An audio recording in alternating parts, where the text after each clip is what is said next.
Fala, meu bom, beleza? Como é que você está? Eu estou ótimo. No episódio de hoje a gente vai dar uma olhadinha num texto que eu fiz pro Substack, tá? Pro meu Substack. Se inscreva no meu Substack se você não é inscrito. E a gente vai dar uma olhada nos comentários. Você pode ver que tem 20 comentários aqui, né? Então eu tive a ideia de cada vez que eu for postar um texto lá, eu vou postar alguns dias antes, tá? Eu vou dizer que eu postei alguns dias antes aqui no YouTube, porque daí se você quiser comentar, eu posso ler o seu comentário, tá? Então basicamente é isso, só um aviso rápido. Sem mais enrolação, vambora. É o texto intitulado Quando o Gado é um Pecuarista Europeu. Eu vou lendo e vou fazendo alguns comentários, tá? Sobre como o produtor rural europeu está sendo instrumentalizado para fortalecer o sistema que ele mesmo odeia. Vamos ler com calma, né? Bom, aqui eu botei uma foto do Blade Runner lá da fazenda de proteínas, né? Que evidentemente todo mundo sabe que esse cara é literalmente eu, assim, eu olho pra ele e é sou eu, tá? Sou eu só no filme do cara que ele tá dirigindo e no Blade Runner, tá? No filme da Barbie, não sou eu, daí não é literalmente eu, daí é literalmente o ouvinte, né? Mas enfim, bom, vamos lá. Recentemente ocorreram na Europa manifestações de agricultores aparentemente contra o governo. Só uma dica de interpretação de texto, tá? Quando você vê um conector assim, ó, quando o cara mete uma frase desse tipo assim, ó, recentemente ocorreram na Europa manifestações de agricultores aparentemente contra o governo. Quando põe uma vírgula aparentemente contra o governo, significa que o autor do texto provavelmente ele vai te dar uma opinião de que as manifestações não são realmente contra o governo. Tá? Isso aqui só de você ler o texto, assim, já na primeira frase você já deveria entender o que a pessoa está dizendo. Só deixa eu diminuir um pouquinho meu webcam, que eu acho que eu estou muito na frente aqui do... Pera aí, deixa eu só abaixar um pouquinho aqui. Eu vou me diminuir um pouquinho, porque no vídeo passado eu estava muito grande. Daí eu estava tapando o texto. Seguimos. Muitos agricultores, em especial na França, saíram às ruas com seus tratores para protestar contra, principalmente, duas pautas. São elas as medidas ESG, né, Environmental, Social and Corporate Governance. Tem um outro livro do... tem um outro livro do... Como é que é o nome daquele livro, cara? Do cara do Fórum Econômico Mundial. Acho que é Stakeholder Capitalism, algo assim. Né? Que é um desenvolvimento talvez um pouco mais refinado, principalmente dessa agenda, né, ESG, né? Queria você ter uma agenda com preocupação ambiental, social e boas práticas de governança, né? Boas práticas de governança, leia-se práticas onde você reforça, né, enforcement, valores morais da sociedade aberta, né? Mas enfim, né? Bom, então aparentemente eles estão protestando contra duas coisas: medidas ESG com relação à produção de alimentos e o acordo comercial com o Mercosul. Eu botei aqui um John Deere lindíssimo, maravilhoso aqui, para ilustrar. Vamos lá. Primeira pauta ressalta um ponto por nós levantado já fazem alguns anos. Preservação do meio ambiente e o respeito aos direitos humanos podem levar... Isso aqui acho que é praticamente só eu que falo isso aqui no Brasil, cara. Eu nunca vi ninguém falar isso aqui no Brasil. Ó. Primeira... a preservação do meio ambiente e o respeito aos direitos humanos podem levar a uma redução da eficiência econômica de um país. Eficiência econômica é aquele conceito, o pessoal do liberalismo adora, que é você fazer o melhor produto no menor tempo possível pelo menor preço, né? Você fazer um balanceamento entre esses três fatores. Quanto mais balanceado e melhor esse índice, maior a eficiência econômica de um país, né? De uma indústria, por exemplo, e no geral de um país. A grande verdade é que os direitos humanos e o respeito ao meio ambiente encarecem os produtos porque se tornam um peso no que diz respeito aos custos de produção. Então, a gente tem um produto, ele é uma variável que compõe um preço de um produto. Não, os direitos humanos, eles são uma variável que compõe o preço de um produto. É isso que eu estou querendo dizer aqui no texto. Um setor produtivo que se use, por exemplo, de energia limpa em seus processos produtivos tende a perder em uma livre competição contra um setor de um país rival que usa energia suja, pois a energia suja é mais barata e, assim, é possível para o país poluidor baixar ainda mais o preço do produto e ganhar mercados dos produtos que preservem o meio ambiente. Então, a preservação do meio ambiente, em muitas situações, não é todas, eu acho, mas em muitas situações ela é uma variável que aumenta o preço do produto e reduz a competitividade de um país. Né? A China, por exemplo, se desenvolveu e ganha mercados justamente desse modo. No caso dos agricultores europeus, o aumento do preço do diesel, que é um combustível mais poluente, leva a um grande encarecimento do preço dos produtos, reduzindo a competitividade e deixando a vida do consumidor e do produtor cada vez mais difícil. Tudo isso é feito em nome da agenda ambiental, né? Então você aumenta o preço do diesel, né, para impostos, para desincentivar a procura do diesel, né? Porque o diesel ele polui muito, mas daí você põe uma alternativa, tá, que polui menos, tá? Só que a alternativa que polui menos, ela acaba sendo mais cara e logo o custo de produção de um vegetal ou alguma coisa europeia, ele tende a ser maior justamente por causa disso, tá? O segundo ponto de protestos é, conforme já apontamos, o Mercosul. A grande verdade é que não são somente os impostos ESG que deixam os produtos europeus mais caros. Eles pioram sim a situação, mas, mesmo que eles não existissem, ainda assim os produtos agrícolas europeus não seriam tão competitivos quanto os produtos do Mercosul por causa do fenômeno da sorte e azar geográfico. Isso aqui é um assunto que eu não tirei do nada, tá? Isso aqui existe, tá? Se tu for procurar no Google aí, você vai ver que existem pesquisas bibliográficas falando sobre isso, né? Isso aqui era bastante estudado lá na época onde se podia estudar a teoria de espaço vital, por exemplo, né? Então, essas questões antropogeográficas, determinismo geográfico e tal, né? Mas existem, acho, estudos modernos falando sobre isso, né? Sorte e azar geográfico. O Brasil deu sorte de estar localizado no melhor lugar do mundo para produzir alimentos e a Europa deu azar de estar em um dos piores. Não há nenhum mérito nisso. É sorte e azar. O que estamos querendo dizer é que não é possível para o europeu, por causa do azar geográfico, mesmo sem a agenda ESG, competir com o brasileiro. E aqui cabe mostrar uma pequena e inconveniente verdade ao leitor libertário. No que diz respeito ao geopolítico, o livre mercado é uma grande mentira contada da porta para fora de países desenvolvidos, uma ideologia de exportação. Você prega que os países de fora do seu abram a fronteira para os seus produtos e dentro do seu país você levanta barreiras para proteger sua economia interna. Tá? Então a Europa funciona basicamente desse modo, né? É justamente isso que a Europa está fazendo contra o Brasil. Eles não querem competir com o Brasil em um jogo onde eles não podem ganhar. Então, eles estão levantando da mesa e se retirando do jogo. Tá? Sabe quando você está jogando um jogo de cartas, tá com uma mão ruim que você vê, não vou ganhar, tu pega só desiste, né? Vai para a próxima rodada. O europeu só permanece no jogo enquanto ele pode ganhar. Tá? Então essa máxima aqui que eu destaquei, tá? O livre mercado ele é uma ideologia da porta para fora. Tá? Então dentro dos países o livre mercado ele tipo é livre mercado. Você incentiva que o país fora do teu tenha livre mercado, mas dentro do teu país você põe uma série de medidas protecionistas. Né? Isso é o mundo real. Tá? A teoria é completamente diferente do mundo real, né? Daí a gente volta naquilo que eu falei sobre o libertário, que ele não consegue distinguir, fazer uma distinção entre teoria e prática, né? Então ele vai dizer assim pra ti, olha, isso que o europeu tá fazendo é muito ruim, porque o ideal seria a livre competição e a livre concorrência, porque isso aumenta a eficiência econômica do país e ok? Ponto teórico você pode até estar certo, só que a vida não funciona desse modo, o mundo não funciona desse modo. Tá? O mundo não é o ideal, o mundo é o real. Tá? E no mundo real, o que o livre mercado ele é uma ideologia da porta para fora. Tá? Você prega que os outros países sejam a favor do livre mercado, porque daí você vende os seus produtos para eles, mas quando eles quiserem vender produto para você, você inventa, tem uma barreira alfandegária, uma medida sanitária. Daí pronto. Entendeu? Você protegeu os teus produtores internos, né? Seguindo.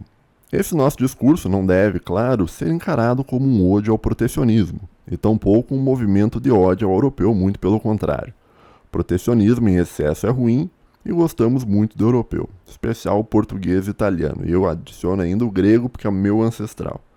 Só o que estamos querendo mostrar ao brasileiro é que assim é o mundo. O mundo sempre foi assim ao longo da história e é assim até hoje, e não há razão para crer que será diferente no futuro.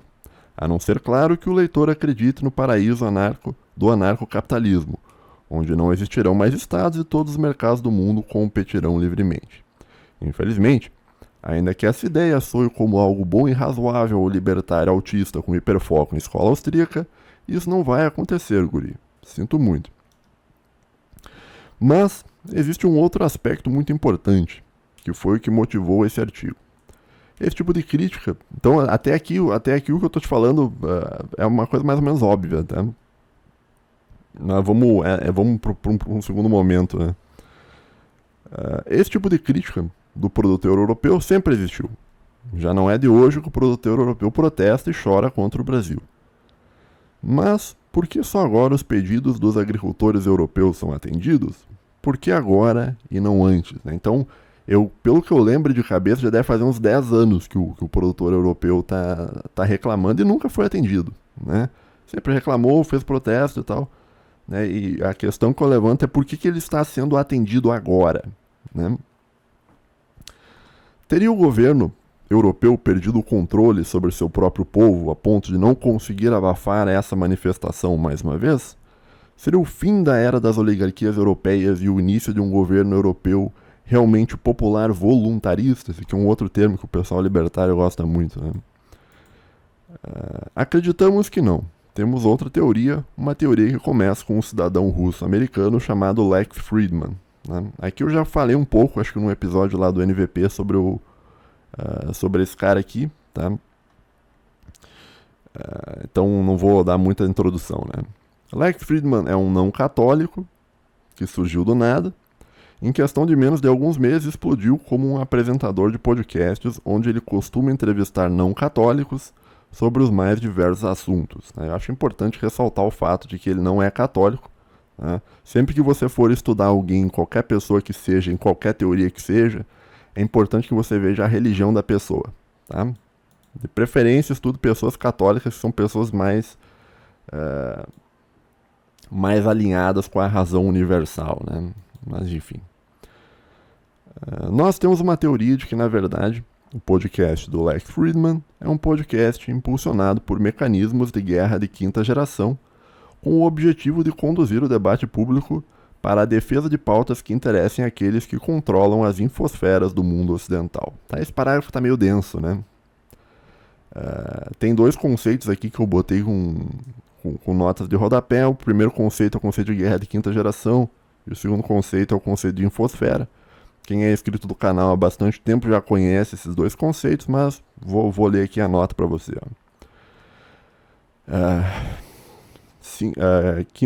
Guerra de quinta geração, né? Não, aqui tá errado. Warfare Não, tá certo, ó. 5GW é Fifth Generation Warfare, né? 5GW é um termo cunhado pela primeira vez por Robert Steele, que era um agente da CIA, onde a guerra é vista como uma luta em um campo de batalha onipresente que não necessariamente significa conflito de atrito físico. Esse conceito na China recebe o nome de guerra irrestrita. Peraí que eu vou tomar uma água, cara, que eu já não tô conseguindo ler direito mais.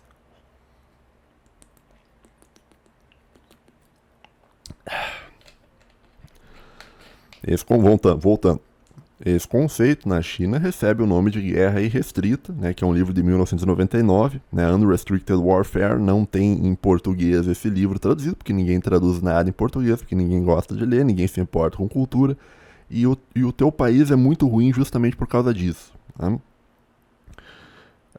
E na Rússia recebe o nome de guerra híbrida, né, que foi um livro escrito em 2018 por um cara chamado Andrew Korybenko, que é um livro que, se eu não me engano, eu tenho uma leitura comentada esse é um livro de 2018, que eu tenho uma leitura comentada dele em 2019 ou 2020 aqui no canal, tá? Se tu digitar Guerras Híbridas, tu vai ver que tem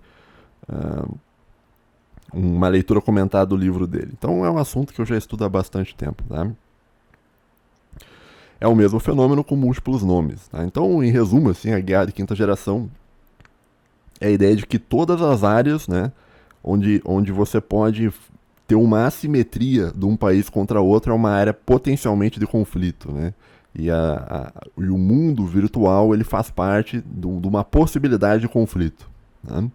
Daí, claro, o pessoal da versão russa de guerra de quinta geração, ele vai dizer que isso é uma guerra primariamente informacional, né? Enquanto que a guerra irrestrita proposta pelo chinês, ela é mais voltada para o campo econômico, né? Então, conforme eu já falei para ti lá em cima no texto, né? Como a China consegue ter uma eficiência econômica muito maior, isso gera uma competição onde vai ter uma vantagem assimétrica favorável à China e a China vai vencendo. Tá? Então, a estratégia de guerra chinesa, desse conceito de guerra irrestrita, de uma guerra total, de uma guerra de conflito permanente, de atrito não cinético, né, que eu já li também dentro desse termo aqui de Fifth Generation Warfare, né, é feito desse modo. Tá? Então, todos os campos onde pode ocorrer uma guerra, a guerra ocorre. Tá? Então, a guerra ela já não é uma guerra travada dentro de um campo de batalha tradicional, é isso que eu estou querendo dizer com a guerra de quinta geração.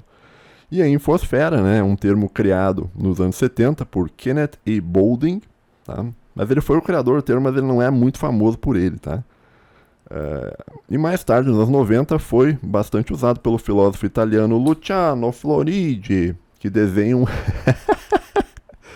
Tem um filósofo italiano chamado Luciano Floridi, que designa um ambiente informacional amplo populado por organismos informacionais, né, o termo usado é Inforg, que cobre todas as áreas onde existem informações. Né? Então, dentro da infosfera existem organismos informacionais, chamados Inforgs, né, que habitam esse lugar. Né? O termo Infosphere vem da união das palavras Information Sphere e é inspirado no termo Biosphere, a esfera da vida. Né? Então, é um conceito biológico adaptado para o mundo informacional. Tá? Então, no caso, a infosfera do Brasil, a infosfera ela designa um ambiente informacional amplo, né? que engloba não só a internet, mas todas as formas possíveis de transmissão de informação. Tá? No caso da infosfera brasileira, as redes sociais são todas comandadas de fora do Brasil, ou seja, é quase como se o ambiente informacional brasileiro não pertencesse ao brasileiro. Então a gente não tem nenhuma forma de soberania informacional, esse é o ponto. Tá? Porque a nossa infosfera não é uma infosfera comandada por nós, então os algoritmos não são comandados por nós, a gente não sabe qual conteúdo vai ser promovido e qual conteúdo não vai ser promovido, porque os algoritmos são fechados lá nos Estados Unidos da América. Tá? Vamos ler de novo o parágrafo, que eu acho que agora que eu expliquei um pouco o contexto, acho que ele vai ficar mais fácil, né? Tá, falando sobre o Lex Fridman aqui em cima, esse garoto aqui. Nós temos uma teoria de que, na verdade, o podcast do Lex Fridman é um podcast impulsionado por mecanismos de guerra de quinta geração com o objetivo de conduzir o debate público para defesas de pautas que interessem àqueles que controlam as infosferas do mundo ocidental. Tá? Então, se tu quiser ouvir a opinião, o que o sistema pensa, veja quem esse cara entrevista, quem são as pessoas entrevistadas e as opiniões dos caras que são entrevistados por ele. Tá? Tem uma prevalência muito grande de pessoas entrevistadas por ele que não são católicos. Se não me engano, mais da metade dos entrevistados ele não é católico, apesar de que não é nem cristão, na verdade. Né? Mas esse é assunto talvez para um outro vídeo. Né? Bom, seguindo. Não que ele seja necessariamente um agente, ele, no caso o Lex Fridman, seja necessariamente um agente do Serviço de Inteligência Americana, mas a eles ele é bastante útil. E essa é uma parte interessante do texto, olha só. Nós vivemos em uma era onde é possível trabalhar para o sistema e ser muito bem pago em AdSense, sem precisar sequer saber que trabalha para ele. Tem-se aí o melhor agente secreto de todos. O agente tão secreto, mas tão secreto, que nem ele sabe que é um agente, mas que cumpre integralmente todas as funções de um. Né? Isso me lembra muito o filme Matrix, né? que o agente... e todo mundo é potencialmente um agente. Nós estamos em uma era onde todo mundo pode ser potencialmente um agente ao propagar informações que agradam o sistema. Né? Não sei se tu entendeu o ponto, né? Às vezes, dependendo da opinião que tu der, a tua opinião ela vai ser impulsionada. Né? E quando a tua opinião é impulsionada, geralmente ela é uma opinião favorável ao sistema ocidental. e, e você vai receber uma gratificação financeira por isso. Né? E você está ajudando a moldar o debate público, que nem o Lex Fridman. Né? Eu não acho que o Lex Fridman é um agente da CIA, eu não acho que ele tem uma carteirinha da CIA. Né?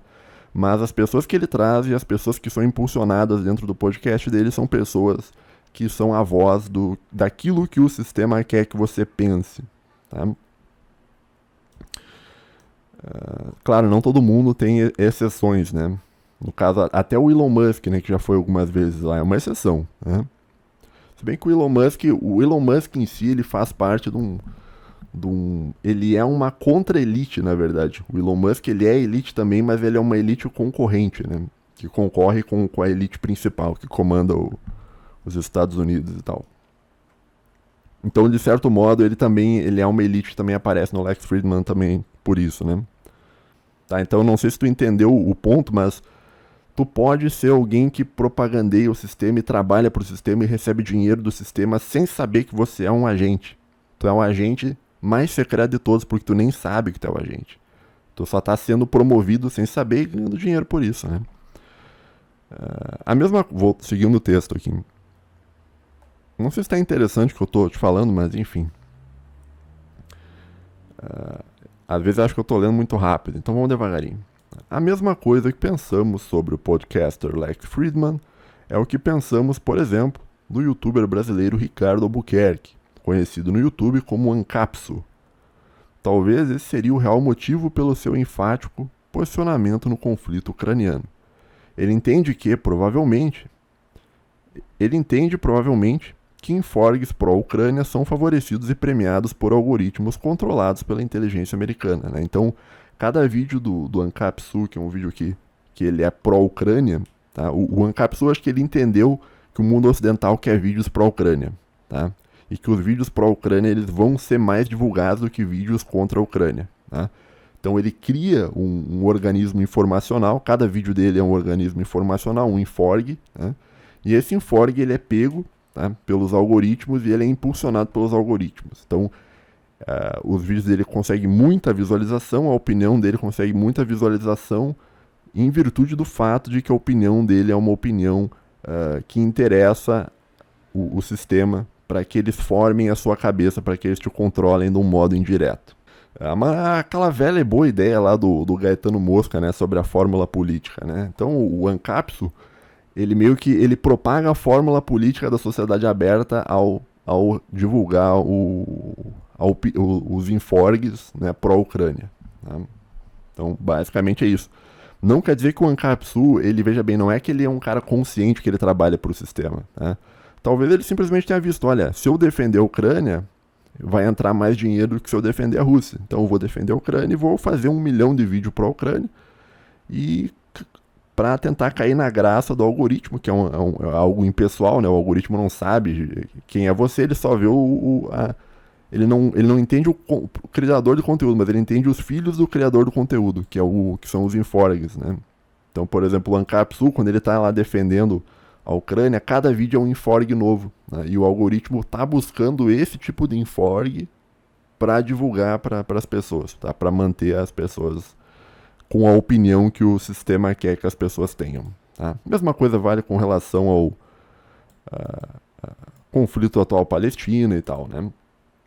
Que, diga-se de passagem, o Ancapsu também ele tem a opinião correta dentro do sistema, que é a defesa do Estado de Israel a todo e qualquer custo.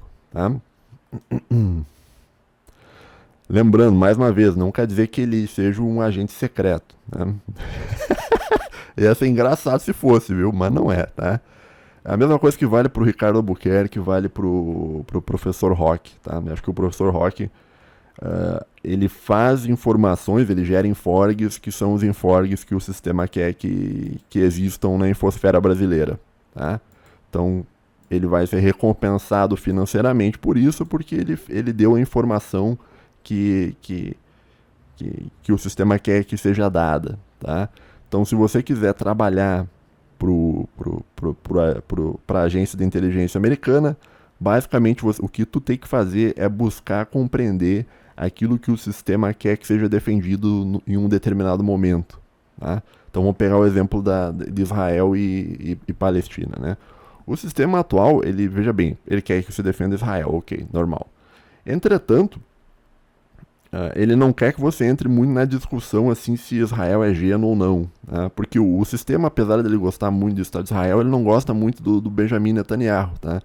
Então você não pode dar uma opinião pró-Benjamin Netanyahu, né? Mas ao mesmo tempo você não pode dar uma opinião contrária ao Estado de Israel, né? Que é exatamente o que o Ricardo Albuquerque faz, né? Eu acho que ele é muito bom em ler tendências e dar opinião que os algoritmos querem que seja dada, tá? Justamente porque ele é um cara que ele entende de algoritmo, porque ele mexe com negócio de informática, tá? Então, estou usando aqui o Ricardo Albuquerque como um exemplo, mas isso vale também para inúmeras outras pessoas, como, que nem eu disse, o professor Roque, tá?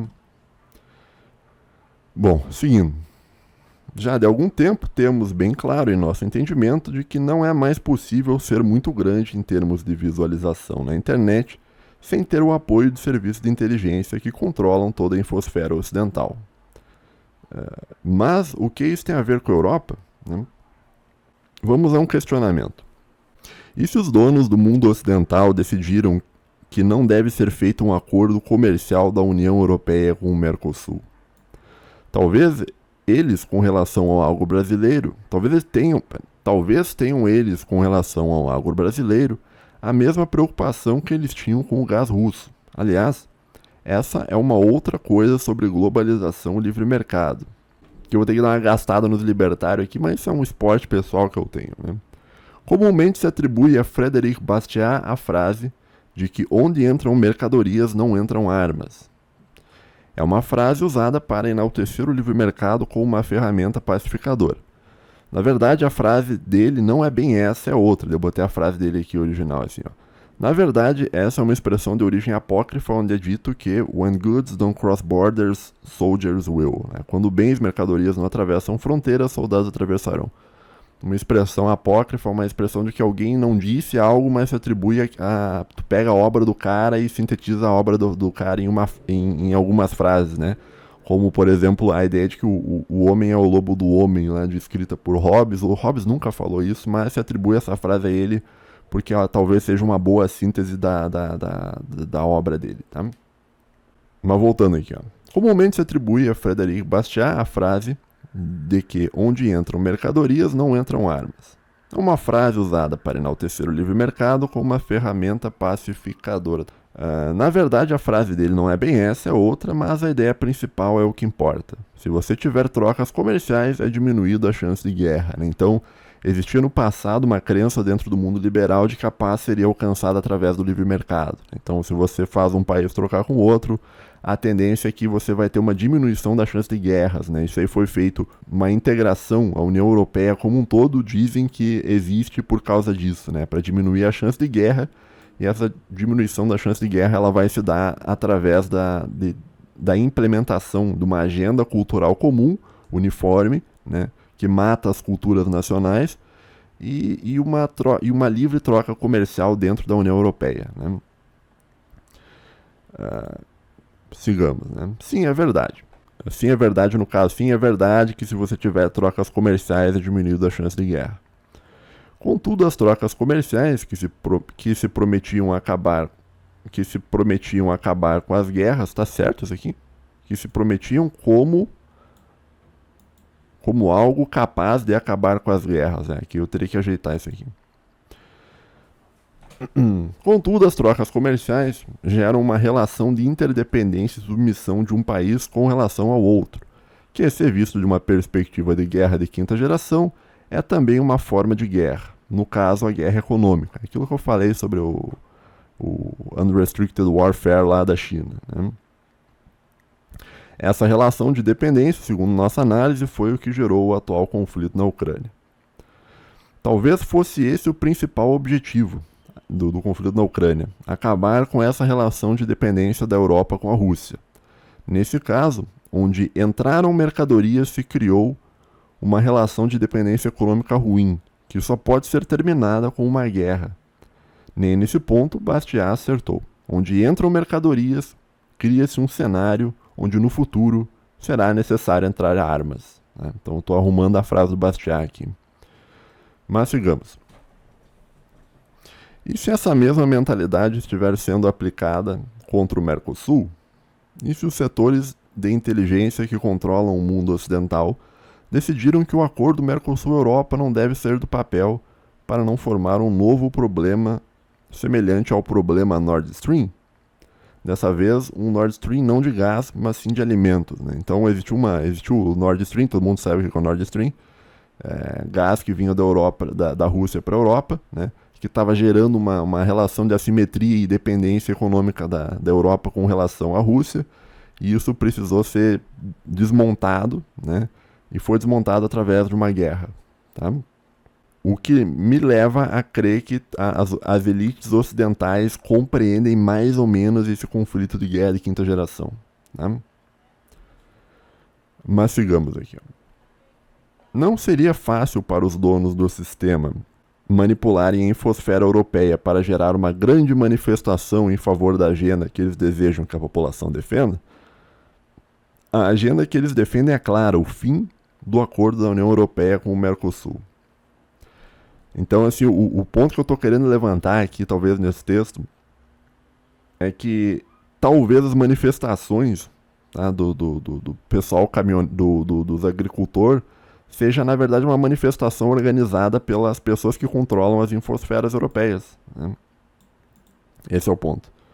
E isso é feito com o objetivo de tentar separar a União Europeia da América do Sul, porque para não gerar um novo Nord Stream, para não gerar uma nova relação de interdependência que seria prejudicial à Europa.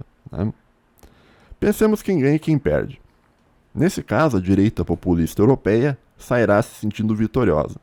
As pessoas mais uma vez acreditarão no poder das manifestações, que é possível mudar as coisas. Emmanuel Macron e os demais líderes europeus também ganharão, pois terão mais popularidade e legitimidade ao ter respondido os anseios populares. O produtor europeu será protegido e o povo não se importará tanto em pagar mais caro nos produtos, uma vez que é para garantir os agricultores locais. Então o que acontece, né? A elite europeia não deseja que saia um acordo com o Mercosul. Então o que eles fazem? Eles organizam, através de manipulação de rede social, manifestações contra o acordo. E daí quando as manifestações surgem contra o acordo, parece algo muito orgânico, parece algo muito legítimo, mas daí vai chegar o Macron, vai abrir os braços lá e falar, não, eu vou resolver isso aí, não vai ter mais acordo. Daí o povo, não vai ter mais acordo. E na verdade o povo foi usado, né? Porque a pauta do Macron e do pessoal lá que comanda ele era que não tivesse acordo. Tá? E o povo, nesse caso, ele foi usado para endossar uma agenda da elite europeia contra o agronegócio do Mercosul. Tá? Vamos ver assim, então quem ganha é isso, né? A direita populista vai achar, nossa, a gente conseguiu, finalmente a gente venceu, o povo se mobilizou e deu certo, nós, o povo, papapá, deu certo. E os líderes europeus vão ser exaltados como, nossa, esses caras defenderam a gente e tal, blá, blá, blá. O produtor europeu também vai ficar feliz, né? Porque afinal ele vai ter um nicho de mercado que ele sempre vai vencer, por causa do protecionismo, e o povo que vai ter que pagar mais caro vai aceitar pagar mais caro, porque afinal é em nome do produtor rural europeu. Né? Então todo mundo ganha na Europa. Né? Quem perde, é claro, é o Mercosul, em especial o Brasil. Nós.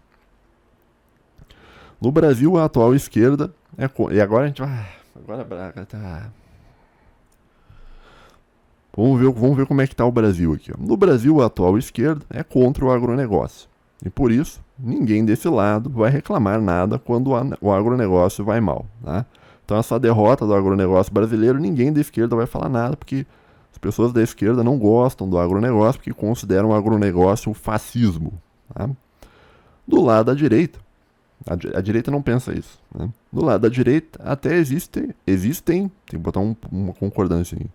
Existem pessoas a favor do agronegócio, mas não é habitual para a direita brasileira se levantar contra a União Europeia devido à mentalidade alienada que a direita liberal conservadora tem pró-Ocidente, não importa a circunstância. Então, provavelmente, a direita brasileira até vai se solidarizar com o agricultor europeu.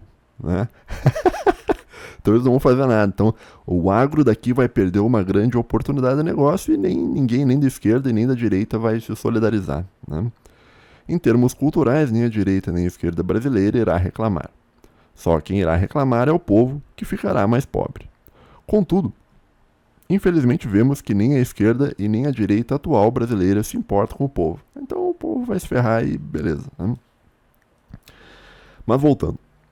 Existe em nosso entendimento uma tendência informacional de que daqui em diante todas as manifestações significativas chamadas na infosfera só serão significativas se for do interesse de quem as controla.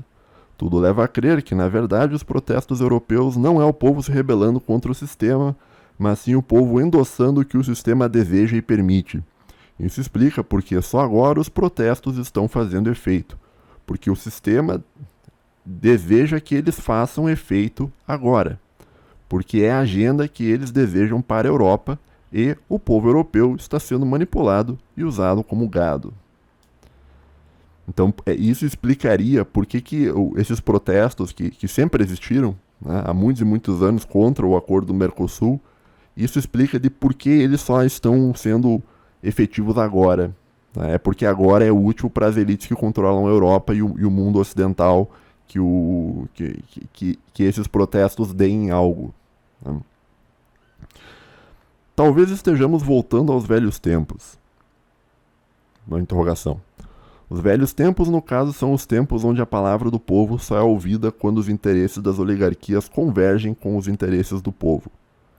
Estaria a humanidade voltando à organização top-down tradicional? Só o tempo irá dizer. Né? O que é isso, né? Os protestos, tá? Antes de existir internet, todos os protestos populares, eles na verdade eles são protestos organizados pela grande mídia, né? Então, a grande mídia precisa das diretas já.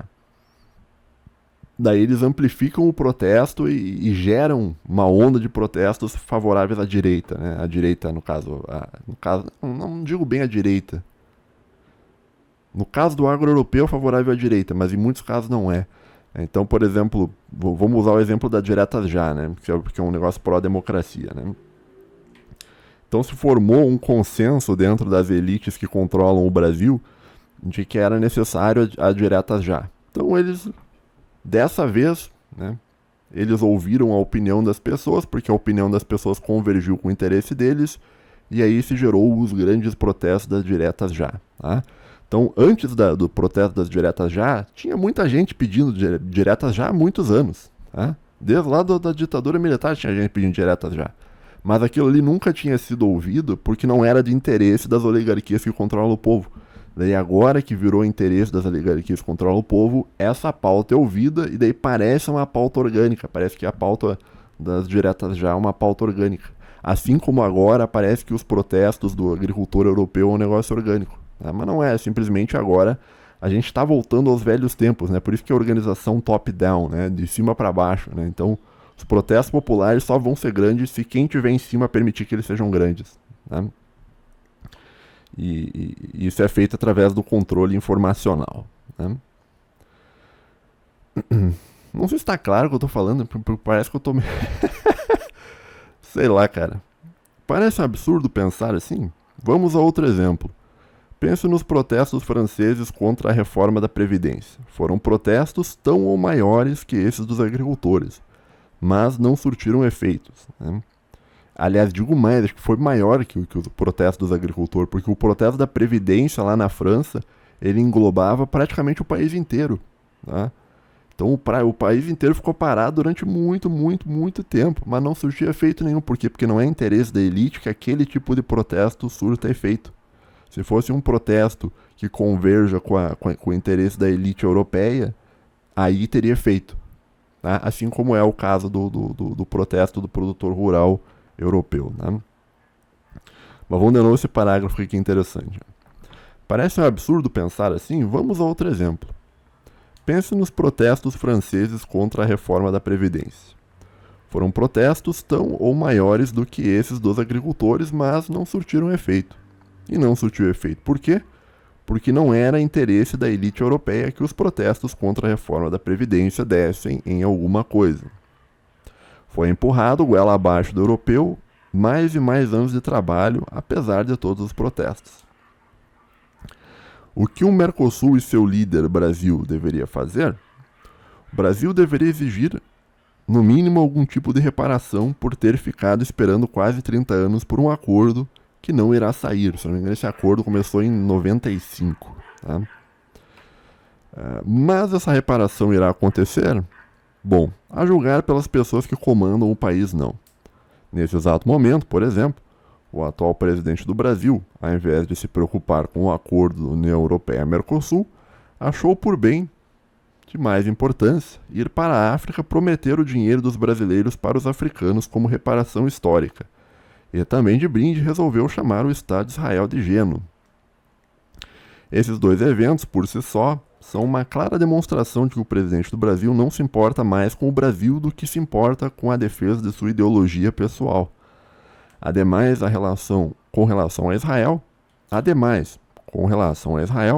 além de ser a declaração mais burra que já presenciamos em termos geopolíticos brasileiros nos últimos anos, é também uma clara demonstração de que Lula e os cabeças do PT não entendem quem são os reais donos da ordem liberal e quem os colocou novamente no poder.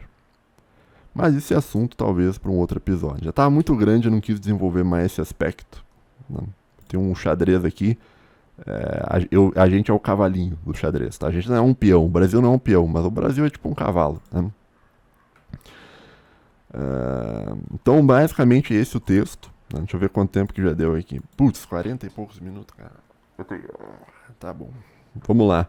Vamos dar uma olhada nos comentários. Esse vídeo vai passar de um certo tempo, mas o ponto é esse, né? Então, eu acho que a gente está voltando ao novo normal, né? E o novo normal, ele é um novo normal onde os protestos populares, eles novamente vão ser protestos que só serão grandes se eles forem interessantes para a elite que controla o mundo ocidental. Né? Então, o protesto da Previdência lá francês não era interessante para a França, o pessoal não repercutiu, não deu nada. Né? Agora, o protesto do agro era importante, porque eles queriam parar o Nord Stream de alimentos e conseguiram. Né? Então, o povo, novamente, ele está sendo instrumentalizado a partir de uma estrutura hierárquica top-down que é feita através da manipulação de entidades informacionais, né? E ninguém no Brasil sabe disso, né?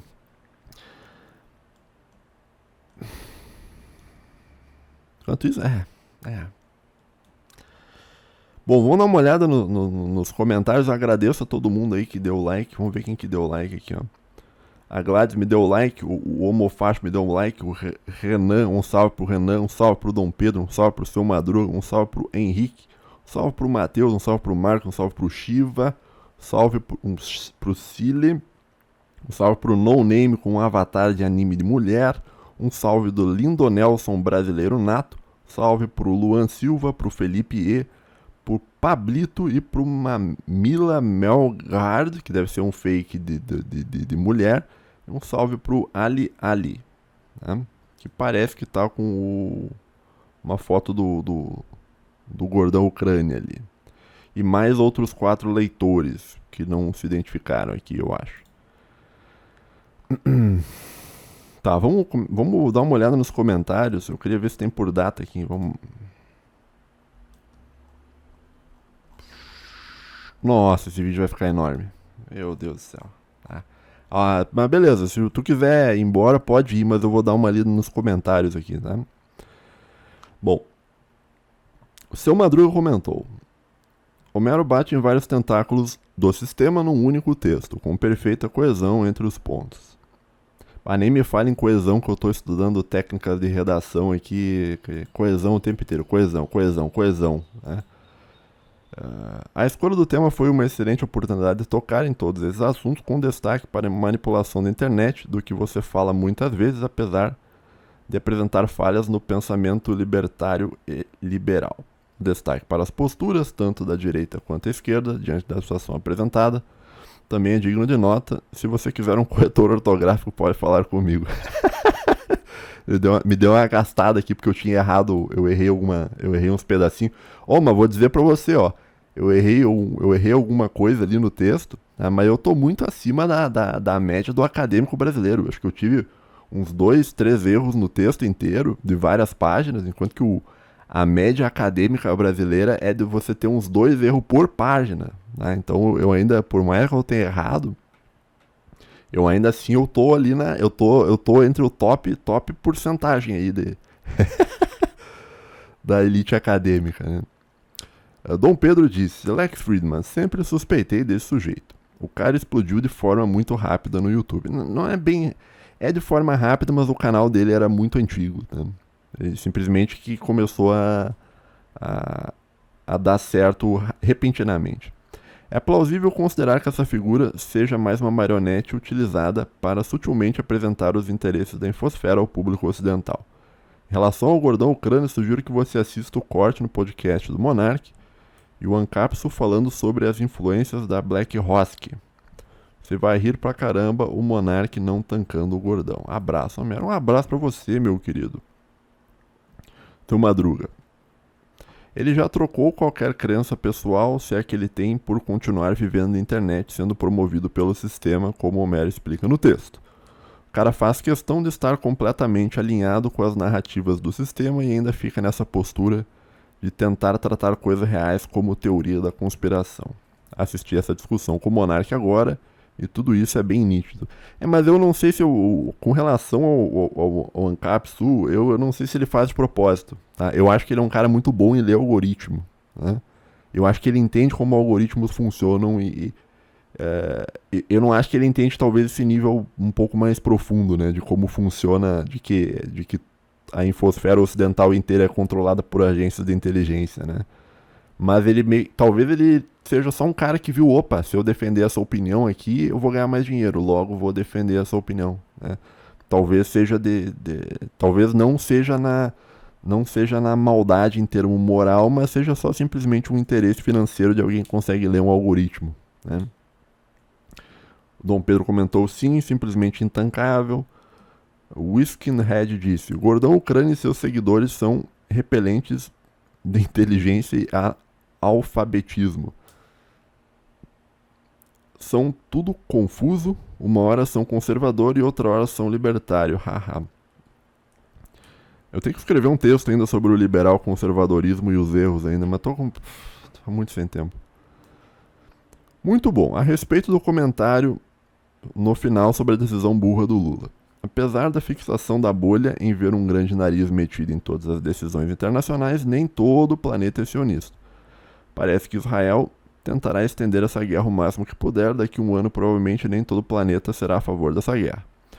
Lula quer ser o primeiro a questionar, Lula quer o Nobel da Paz. Cara, eu não sei se ele quer, as pessoas atribuem a ele um nível de estratégia, não sei o que eu acho que não tem, cara. Eu acho que aquilo ali que ele falou foi na loucura. Porque eu ouvi a fala e parece que assim, ele tá seguindo o script, daí na última frase assim, meio que ele para assim vou falar mais uma coisa, daí, entendeu?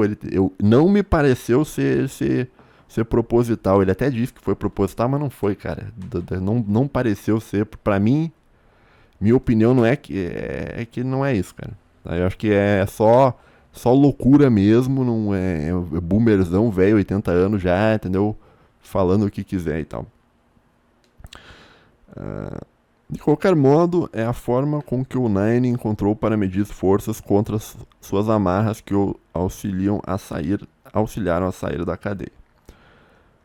Pablito disse: o mais engraçado dessa história é que a grande mídia brasileira nem fala mais nada do Nine. E o mais cômico é que eles continuam a atacar o Birulabel. Nos principais sites de notícia não tem um pio sobre o assunto. E já morreu a discussão. E a manchete é a tentativa de golpe. É muito descarada a diferença do lado que controla a mídia e do outro que só apanha. Sim, mas daí, Pablito, é aquilo que eu falei, né? Isso teria uma repercussão, tá? Se fosse interessante pro sistema. Como não tem interesse, então não é repercutido, tá? Que daí a gente volta no negócio. As manifestações populares daqui em diante só serão grandes se elas tiverem o endossamento do sistema. É muito difícil você ter uma manifestação que nem as manifestações que tinham antigamente, né? Porque agora eu acho que daqui em diante é tudo controlado, né? Talvez no começo não fosse, no começo da internet não fosse, mas a partir de agora é tudo controlado. Pelo menos essa é a opinião que eu tenho.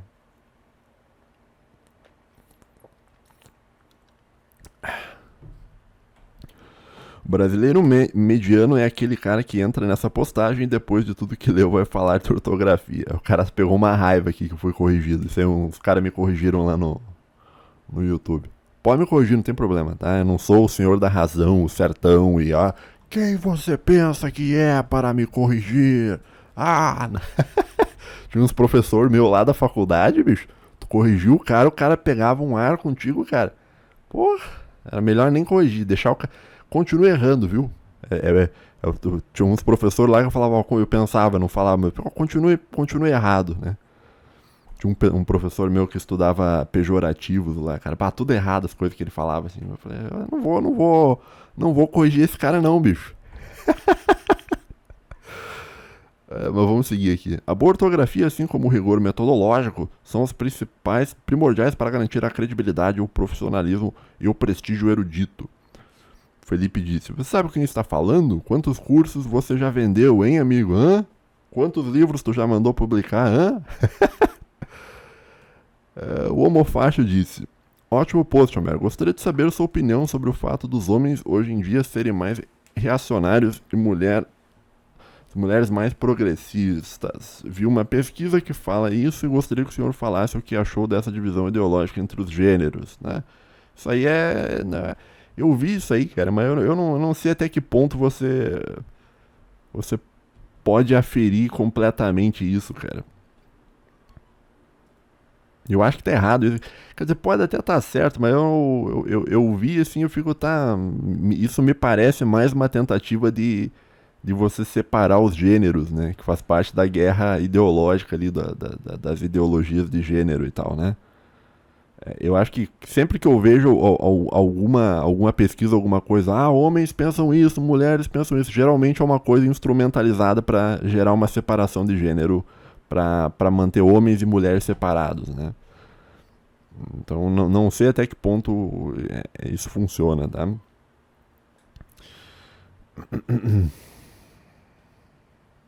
Olá, Homero. Olá. Ai, ai.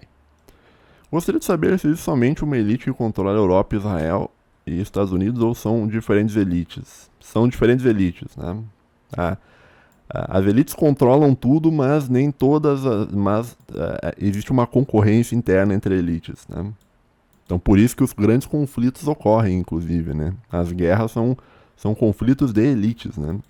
E o povo, que nem eu disse, ele é usado para isso. Então são várias elites, né? Muitas vezes, por exemplo, tem a elite europeia, às vezes ela discorda um pouco da elite americana, né? E a elite de Israel também, né?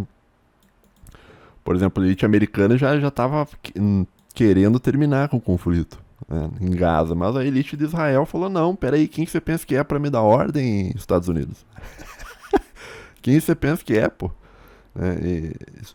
São elites que elas convergem muitas vezes, mas existe um conflito interno, né? A mesma coisa ocorre também na China, né? O Partido Comunista, ele parece de longe algo muito grande e muito um bloco monolítico e tal, mas isso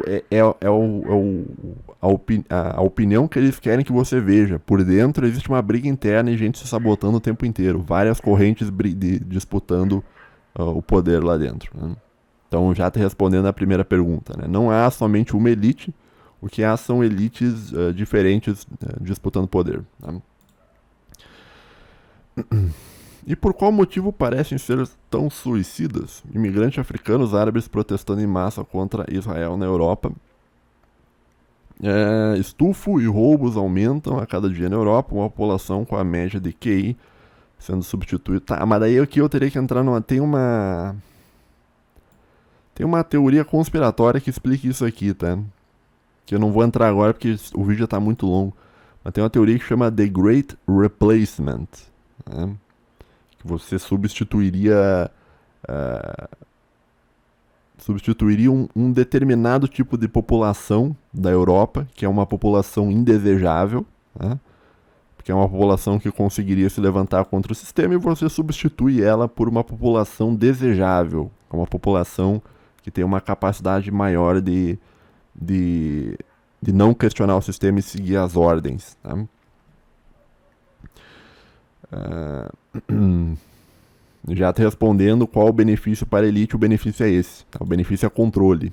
Né? Por isso que você teria esse suposto Great Replacement. Tá? Não estou dizendo que eu acredito, tá? Isso é uma teoria da conspiração. Tá? Mas seria a grande substituição, né? Que tu faria uma substituição da população europeia originária para uma substituição para uma população que seria um pouco mais fácil de ser controlada. Né? O Centro Tecnológico do ZEUA, que é a Califórnia, sendo destruído por leis que essa elite criou. Dorgas, roubos e o futuro de São Francisco será o mesmo de Detroit. Essa elite parece destruir o próprio centro de poder deles. Não sei, cara.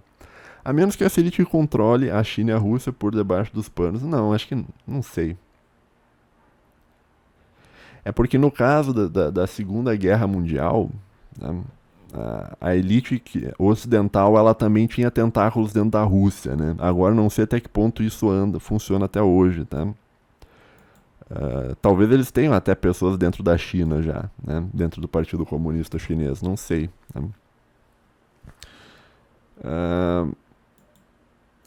Vamos ler o parágrafo de novo. A menos que essa elite também controle a China e a Rússia por debaixo dos panos. O que está acontecendo é que eles estão destruindo seu próprio poder. A China será a maior economia do mundo daqui a alguns anos, enquanto que... Eu não acredito muito nisso, tá? A China vai ter um problema populacional aí para enfrentar.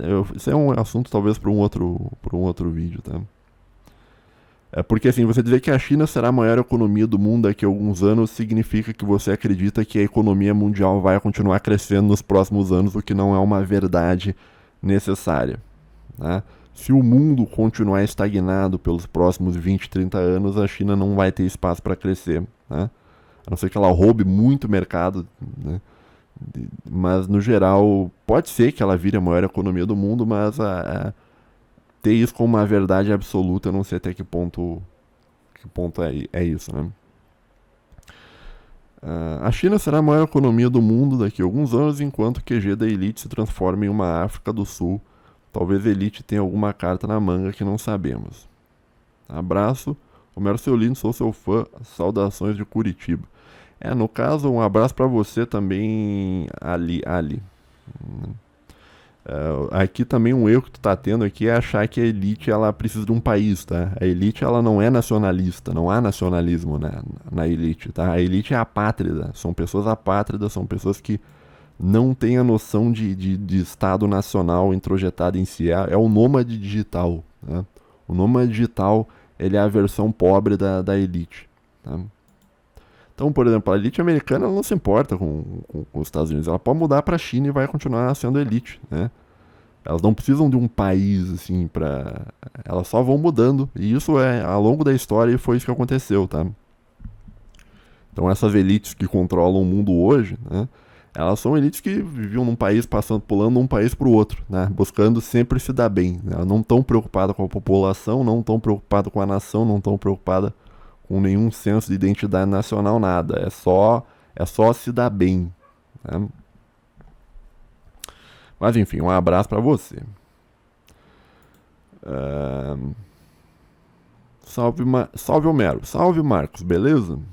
Se o plano da elite é manter o Brasil um fazendão, e esse plano tem dado certo à medida que ele avançou nessa direção, não seria mais vantagem a eles consumir o que esse fazendão chamado Brasil produz, ao invés de deixar com que o país negocie essa produção dentro do BRICS, em especial com a China? Cara, a questão do Brasil ser um fazendão, né? Isso aí é uma discussão interessante, porque existe o pessoal conspiracionista vai dizer que e não são pessoas muito loucas, né? São pessoas até normais, né? Como o próprio Batista Vidal, né?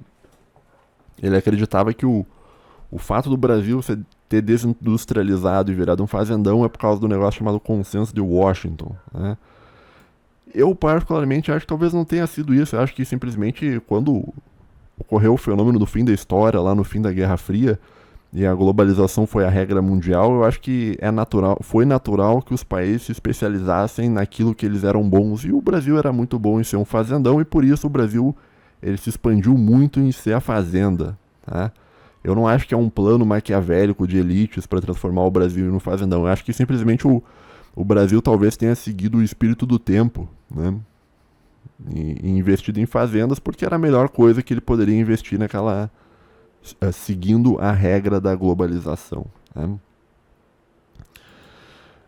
Pois à medida que eles tomam medidas para diminuir o consumo do que é brasileiro, eles abrem a margem para o Brasil vender uma parcela.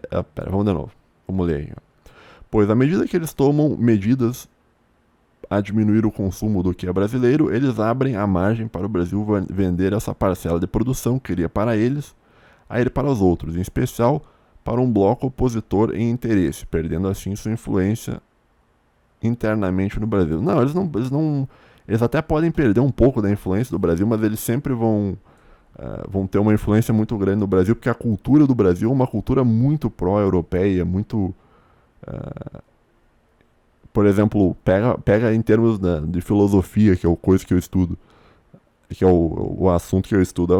O Brasil ele foi colonizado em termos filosóficos pela França. A filosofia brasileira, cara, se for pegar da USP e das principais universidades federais, é França, né? Então a gente é culturalmente colonizado, então eu não sei até que ponto o Brasil assim, se inclinaria para os BRICS, né? Porque a população em si, eu não sei se ela ia tancar, entendeu? Ser uma colônia da China, né?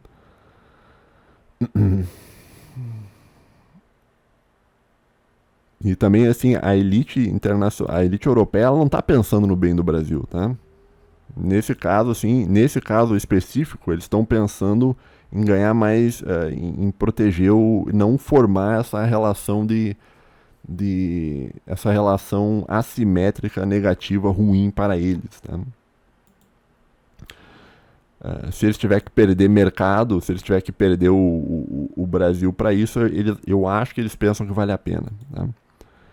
Portanto, pensando nacionalistamente, não deixar seu país depender do outro é uma vantagem, mas, pensando elitistamente, não seria um tiro no pé perder a influência de um país que se tornou o que elite... Hã? Do que? Peraí que teu texto tá meio estranho, cara. Ou eu tô lendo demais e já tô meio perdido. Portanto, pensando nacionalistamente, não deixar o seu país depender de outro é uma vantagem. Tá, ok, peguei. Mas pensando elitistamente, não seria um tiro no pé perder influência de um país que se tornou o que a elite levou a se tornar? Não seria a mesma coisa de plantar para outro colher, perder essa influência dentro do país para um bloco de interesse opositor? Mas eu acho que nesse caso eles pensam que vale a pena, né? Obrigado e parabéns pelo seu conteúdo. Um abraço pra você, Marcos. Deixa eu ver se tem muita coisa ainda. Meu Deus, tem muita coisa, cara. Vamos lá. Eu tô cansado já de ler, bicho.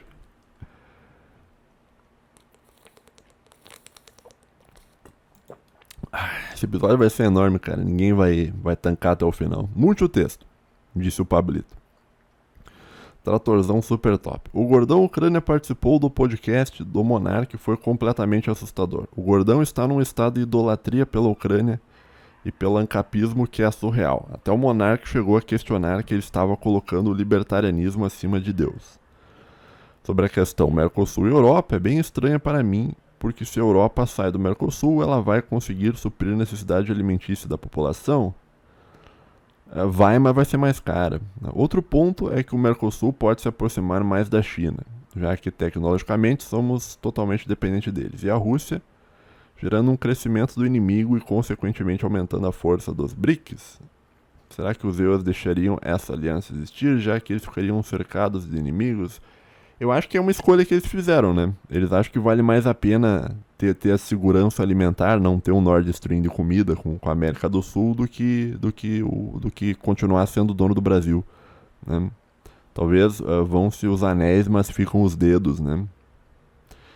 Na parte dos BRICS, não precisa levar a sério, já que a Dilma é a presidenta do banco. É mesmo, né? Ou é mesmo, cara? Pô, eu estudando pra um concurso aqui, pô, né?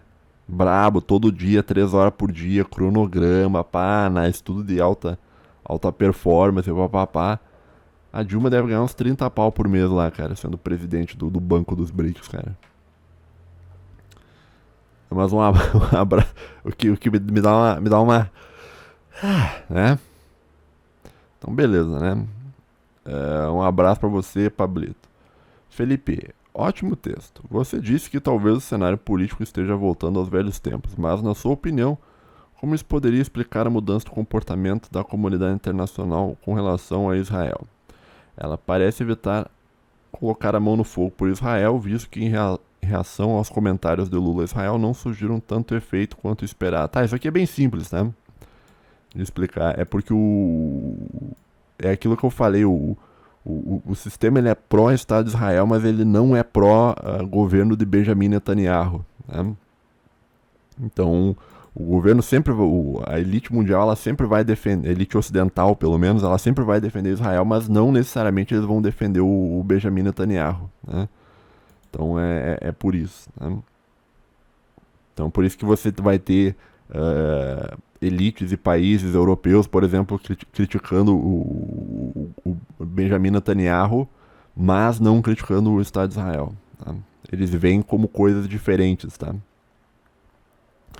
Luan Lima disse: no ano passado houve uma movimentação na Câmara Estadual de São Paulo dos traders e operadores financeiros fazendo pressão para o setor agrário adotar o ESG, pois a UE poderia vetar a entrada de produtos brasileiros que não tenham sido utilizados no método ESG. Podem criar um selo para a entrada de produtos brasileiros apenas ser aprovado por um órgão fiscalizador, privilegiando assim uma parte da oligarquia brasileira que tem aderido. A opção de não aprovar o acordo com a União Europeia sem a adoção do ESG pode ser uma saída alternativa da oligarquia europeia, né? Na verdade, eles podem sair do jeito que eles quiserem, né? Eles não precisam dar desculpa, né? Eles vão dizer qualquer coisa. Matou uma girafa na Amazônia, não vou. Porque anos passados a desculpa era o Bolsonaro, né? A desculpa, não, a gente não pode ter esse acordo porque tá morrendo as girafas na Amazônia, porque o Yanomami tá morrendo, ai meu Deus, o Yanomami. Daí mudou o presidente do Brasil pro presidente que eles queriam, veio o Macron, deu tapinha nas costas, meu presidente, não sei o que, papá. Ainda assim não saiu o acordo e não vai sair, tá? Então não é uma... Eles não precisam dar desculpa, eles não precisam ser coerentes, eles só fazem as coisas do modo que eles acreditam que tem que ser feito, tá? Levando em consideração o comum da elite agrária brasileira, o mais provável é aceitarem as imposições da UE. E ainda assim não será aprovado o acordo e fica por isso mesmo. Eu acho que vai ficar por isso mesmo, tá? Se eu fosse apostar alguma coisa, acho que vai ficar por isso mesmo, né? O agro brasileiro vai se ferrar e ninguém, nem da esquerda nem da direita, vai fazer alguma coisa para isso, né? Mas a questão da pressão popular, apesar dela não ter muito valor, nesse caso seria a pressão da oligarquia latifundiária brasileira. Mas pela história eu acho muito difícil que realmente venham a querer entrar em conflito com a elite europeia. Em relação ao Friedman e outros intelectuais, um monge grego dizia que a marca da besta da testa era uma simbologia para realizar trabalho intelectual para o império do anticristo. Essas pessoas seriam a classe sacerdotais da catedral, mesmo que não percebam. Isso aqui é um termo do Curtis Yarvin, né? Catedral, a cathedral, né? Homero, você acredita que o Nine possa cair ao atrair para si o olho de Sauron e elites dinásticas zionistas? Não, isso é muito difícil prever isso, cara. São muitas variáveis e muita coisa muda muito rapidamente. Eu não tenho opinião sobre isso. Ademais, quais seriam seus top 5 livros indicados para se iniciar uma vida intelectual? Um abraço e valeu pelo conteúdo. Eu não tenho indicação também de livro, porque pelo menos a minha vida intelectual, cara, a minha vida intelectual surgiu de um modo natural, né? Eu já contei essa história. O primeiro livro de filosofia que eu li na minha vida foi um livro do Schopenhauer, que eu comprei numa revisteira. Hoje em dia nem tem revisteira, livraria, essas coisas. Antigamente tinha, uns 15, 20 anos atrás. Daí eu comprei e achei muito interessante e fui comprar outros, né? Então o meu interesse, daí eu comecei a ler um monte de coisa, um monte de coisa, um monte de coisa, e fiquei 10, 15, 20 anos lendo. E é isso, né? Tem muito livro que eu li e eu não consegui entender nada. Eu acho que talvez comece com livros fáceis, tá? Schopenhauer é fácil, Nietzsche é fácil, né? Mas não vai pegar um Hegel, eu vou entender a relação do ser com o nada e o devir, Homero. Não, não vai não, cara, tá? Você vai tentar, você não vai conseguir. Então eu não tenho livro indicações, simplesmente porque a minha vida intelectual começou só com interesse. Eu achei interessante os livros e eu continuei lendo, e depois eu fui procurando outros e achando outros interessantes e tal. E a minha inclinação acadêmica também surgiu também disso aí, então, sei lá, cara. O ideal seria tu procurar livros sobre assuntos que te interessam, tá? Então, tenha interesse por algum assunto em específico, busque livros daquele assunto, né? Eu tenho interesse em existencialismo, então procure livros sobre existencialismo. Eu tenho interesse sobre tomar banho gelado, ser um estoico, então estude estoicismo, né? Desculpa não te responder positivamente em nada aqui, mas um abraço para você. Matheus Becker. Artigo inefável, Homero. Só discordo pessoalmente desse pequeno trecho. Só quem irá reclamar é o povo do Brasil e ficará mais pobre. Ao meu ver, quem irá reclamar e ficará mais pobre não é o povo, mas sim a elite burguesa dona de latifúndios que caga e anda para tudo que não seja seu próprio umbigo. Planta soja para vender em dólar, pega o dólar e o único tostão que investe aqui são os trocados usados para colocar quem eles querem no poder. Isso aqui é o problema de você ter uma elite com a... Isso aí o Adriano Benayon falava muito disso, né? A elite... A elite... Ele não falava em termos de elite, mas a elite brasileira, ela parece que ela, cada vez mais, ela tem uma cabeça internacionalista, né? Não pensa no Brasil em si, né? Felipe E. disse, então vão sumir. Quem dá a última palavra é totalmente contra essa elite. Depois disso acontecer aí, nós vamos nos dar mal.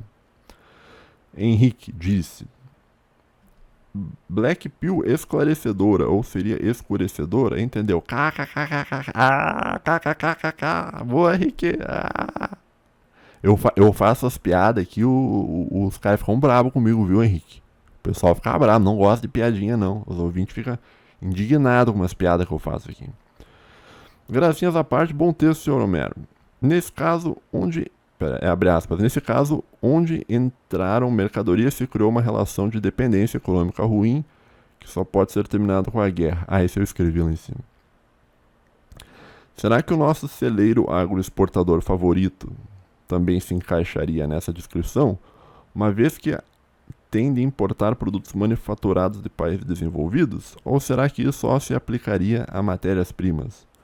Uma vez que essencialmente todos os outros processos econômicos são dependentes de matéria-prima, algo que no geral dificilmente pode ser produzido. Estaria a humanidade... não sei.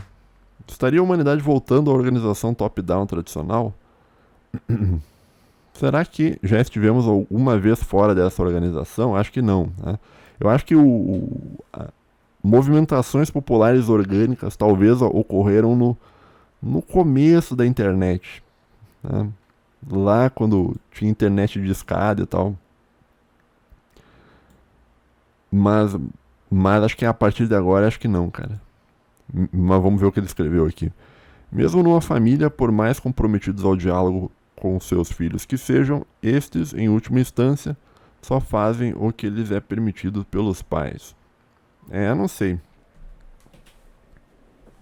Talvez tudo seja controlado e talvez a crise que elegeu o trumpismo, o bolsonarismo, talvez seja fruto de um breve momento onde a organização de cima para baixo, informacional, enfrentou o desafio da liberdade, né? Da informação descentralizada e distribuída, né? Mas não sei. Muito obrigado pelo comentário, Henrique. Um abraço para você. Tá? Então esses foram os comentários lá do meu artigo do Substack. Nos próximos episódios, né, Eu não achei que ia ter tanta gente comentando. Muito obrigado, o pessoal comentou. O ponto é o seguinte, né? Nos próximos. Deixa eu botar aqui na foto do literalmente eu aqui. Nos próximos episódios eu também vou soltar eles um pouco mais cedo, tá? Pra caso alguém queira comentar, eu vou ler o seu comentário, tá?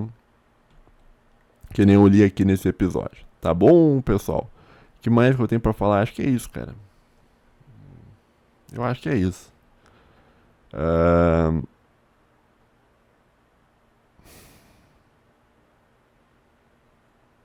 Acho que não tem mais nada pra falar não, bicho.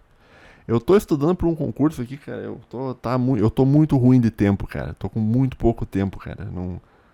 Mas não vou ficar reclamando aqui. Não vou terminar o episódio reclamando, tá? Então, muito obrigado aí quem deixou o comentário, tá? Muito obrigado quem leu. Se você não leu, não tem problema. Eu leio pra você o próximo também. Lê a coisa de otário, não vou ler. Tudo bem, cara. Não, não precisa ler, tá bom?